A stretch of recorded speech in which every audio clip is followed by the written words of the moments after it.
Hello दोस्तों, आज मैं एक्सप्लेन करने वाली हूँ एक ऐसी कहानी जिसमें एक चर्च के फादर ने अपने बड़े भाई की बेटी के साथ ही गलत काम कर लिया और फिर क्या हुआ जानने के लिए वीडियो में बने रहे। मूवी की शुरुआत में हम एक लड़की को देखते हैं जो लड़की बिना TWD के सो रही होती है।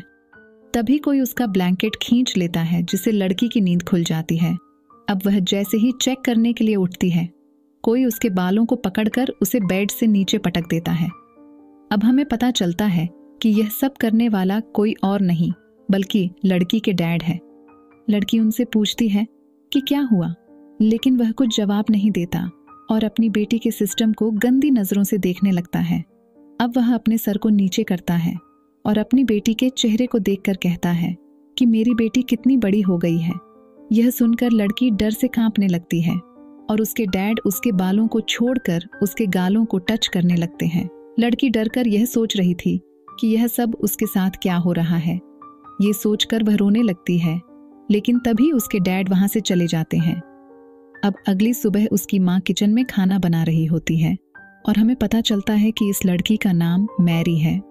ये सोच रही होती है कि जो कुछ भी कल रात उसके साथ हुआ, क्या उसे ये सब अपनी माँ को बताना चाहिए।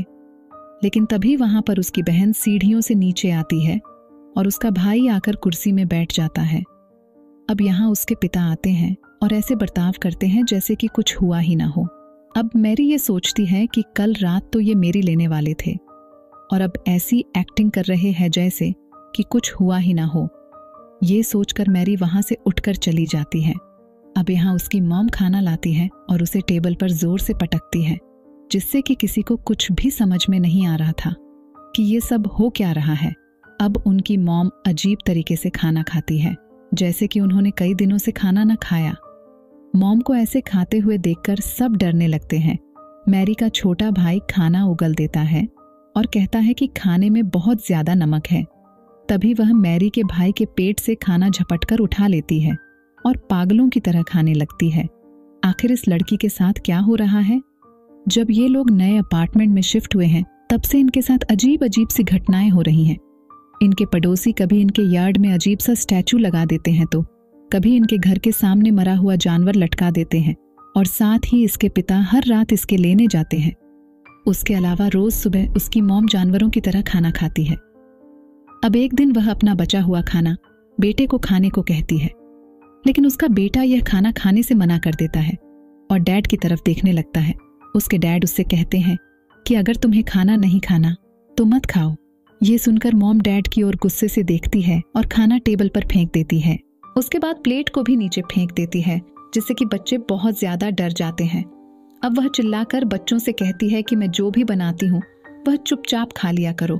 उसके चिल्लाने से उसका छोटा बेटा डरकर रोने लगता है और किसी को भी कुछ समझ नहीं आता कि हो क्या रहा है। लेकिन यह सब तो बस एक शुरुआत थी। अब हम देखते हैं कि मैरी गर्म पानी से नहा रही होती है। तभी उसके पास कोई आकर खड़ा हो जाता है। जब वह शीशे साफ करके देखती है तो उसकी बहन खड़ी होती है, जिसे देखकर पहले तो वह डर जाती है, लेकिन उसकी बहन उसके साथ बस एक मजाक कर रही थी।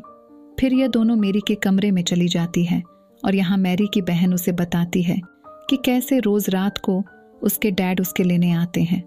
मैरी को यकीन नहीं हो रहा था कि यह सब उसकी बहन के साथ भी हो रहा है।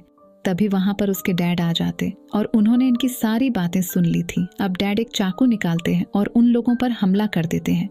तभी मैरी उनको धक्का देकर गिरा देती है और दोनों बहनें वहां से भागने लगती हैं। तभी मैरी के सामने उसके डैड आ जाते हैं और उसके बालों को पकड़कर मैरी की छोटी बहन की ओर देखते हैं। उसके बाद वह मैरी को नीचे फेंक देते हैं। मैरी सीढ़ियों पर जाकर गिरती है और बेहोश हो जाती है। अब मैरी की बहन डर कर भागने लगती है, लेकिन जब वह पीछे मुड़कर देखती है तो उसके पीछे कोई नहीं होता। अब उसके डैड स्टोर रूम में जाते हैं और वहां से एक हथौड़ा निकाल कर लाते हैं। तभी हम देखते हैं कि मैरी को होश आता है और वह अपनी बहन को बचाने के लिए उसे ढूंढने लगती है, लेकिन एकदम से उसे एहसास होता है कि उसके पीछे कोई खड़ा है और जब वह पीछे मुड़कर देखती है तो उसके डैड उसके पीछे हथौड़ा लेकर खड़े हुए थे और वह मैरी के ऊपर वार करने ही वाले होते हैं कि मैरी की बहन एना जोर से चिल्लाती है, जिससे उसके डैड रुक जाते हैं। अब एना डैड के सर पर जोर से कुछ मारती है, लेकिन डैड को कुछ नहीं होता, जिससे डैड गुस्सा होकर एना के ऊपर हथौड़े से वार करते हैं।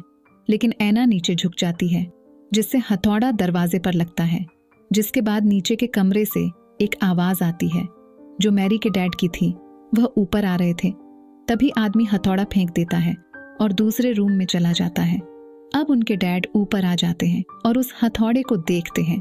डैड को देखकर दोनों बहनें बहुत ज्यादा डर जाती हैं।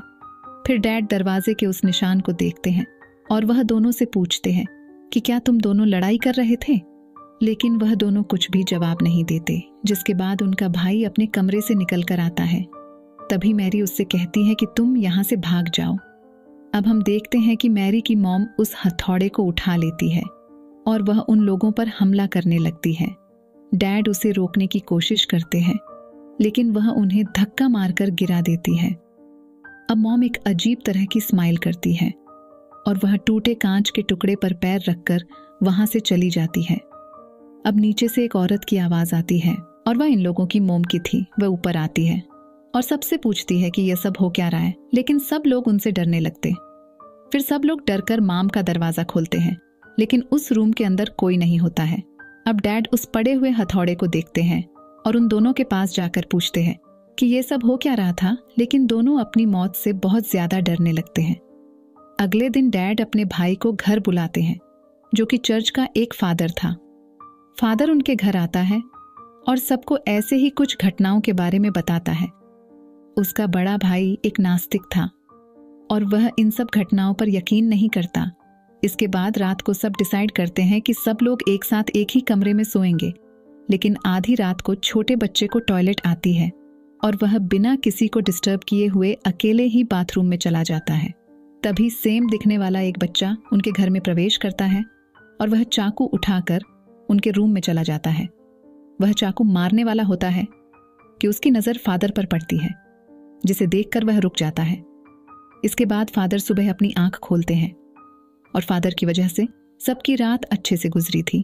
फादर इन सबको अकेले नहीं संभाल सकते थे, इसलिए वह अपने सीनियर फादर को कॉल करते हैं। तब सभी सीनियर फादर आपस में मिलकर डिस्कस करते हैं कि आखिर उन लोगों के घर में हो क्या रहा है। इसके बाद वह लोग एक प्लान बनाते हैं। अब सभी फादर की टीम रात में उनके घर जाने के लिए निकलती है, लेकिन रास्ते में एक उनकी कार के ऊपर अटैक कर देता है, जिससे उनकी कार का बैलेंस बिगड़ जाता है और कार एक गड्ढे में गिर जाती है। दूसरी तरफ डैड मैरी को एक पेड़ से बांध देते हैं। मैरी की मॉम उन्हें ऐसा करने से मना करती है, लेकिन डैड उसे समझाते हैं कि सब कुछ ठीक करने का बस यही एक तरीका है। देर रात उसके फादर खून में लथपथ उसके घर आते हैं और बताते हैं कि सभी फादर की डेथ हो चुकी है। अब जो कुछ भी करना होगा हमें ही करना होगा। मैरी को बेड से बंधे देखकर वह मैरी के साथ कुछ करना चाहते थे, लेकिन उन्हें इस बात का डर लग रहा था, क्योंकि लास्ट टाइम जब उन्होंने सोशलिज्म करने की कोशिश की थी तो शैतान ने उनकी पूरी फैमिली को मार दिया था और उनको इस बात से डर लग रहा था कि यह शैतान उनके भाई की फैमिली को भी न मार दे। अगर उनके भाई की फैमिली को कुछ हुआ तो वह जिंदगी भर अपने आप को माफ नहीं कर पाएंगे। अब मैरी के डैड घुटनों पर बैठकर उस फादर से भीख मांगते हैं कि हमें कुछ करना ही होगा, नहीं तो शैतान उन सबको मार देगा। अब फादर एक कैंडल जलाते हैं और मैरी के ऊपर एक पवित्र पानी छिड़कते हैं। मैरी इस वजह से चिल्लाने लगती है। उसे समझ नहीं आता कि यह सब उसके साथ हो क्या रहा है। तभी फादर मैरी के सीने पर एक क्रॉस रख देते हैं और वह एक लकड़ी की छड़ी से मैरी को मारने लगते हैं, जिससे मैरी दर्द से चिल्लाने लगती है। अब मैरी उनसे पूछती है कि वह मैरी के साथ ऐसा क्यों कर रहे हैं। तब फादर मैरी के डर से पूछते हैं कि क्या वह यह सब कुछ जारी रखना चाहते हैं, जिससे मैरी के डैड मैरी के पैरों को पकड़ लेते हैं, जिससे कि मैरी हिल न पाए। अब मैरी जोर जोर से रोने और चिल्लाने लगती है और फादर मैरी को उस छड़ी से मारता जाता है और यह सब देखकर मैरी के डैड रोने लगते हैं। फिर फादर दूसरी छड़ी निकालते हैं और मैरी को फिर से मारने लगती है, जिससे मैरी दर्द के कारण बेहोश हो जाती है। इसकी दूसरी तरफ एक्सीडेंट स्पॉट पर पुलिस पहुंच जाती है और जैसे ही सभी फादर को गाड़ी से बाहर निकालती है, वह गाड़ी ब्लास्ट हो जाती है और यहाँ हम देखते हैं कि असली फादर तो यहाँ बेहोश पड़े हैं और जो मैरी को मार रहा है वह एक शैतान है। यहाँ मैरी की मॉम कहती है कि बस बहुत हुआ, अगर ऐसे ही चलता रहा तो फादर मेरे को मार देंगे। वह फादर को पकड़ लेती है और डैड से कहती है कि बस अब और नहीं कर सकते। तभी फादर को धक्का मारकर प्रोसेस आगे बढ़ाने को कहते हैं, लेकिन उसे एक आवाज सुनाई देती है कि वह डरपोक है और गलत का साथ दे रहा है।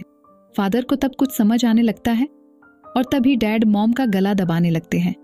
तभी मॉम डैड के सर पर कांच की एक बॉटल मारते हैं, जिसके बाद फादर मॉम को दीवार पर पटक देते हैं। अब डैड अपनी वाइफ को अपनी आंखों के सामने मरता हुआ देखते हैं। फिर वह फादर की तरफ देखते हैं, जो कि एक अजीब तरह की स्माइल कर रहा होता है। ये देखकर डैड उस पर हमला कर देते हैं, लेकिन वह आदमी डैड को कर उनके ऊपर चाकुओं से हमला करता है और वह उन्हें चाकू मारने वाला होता है।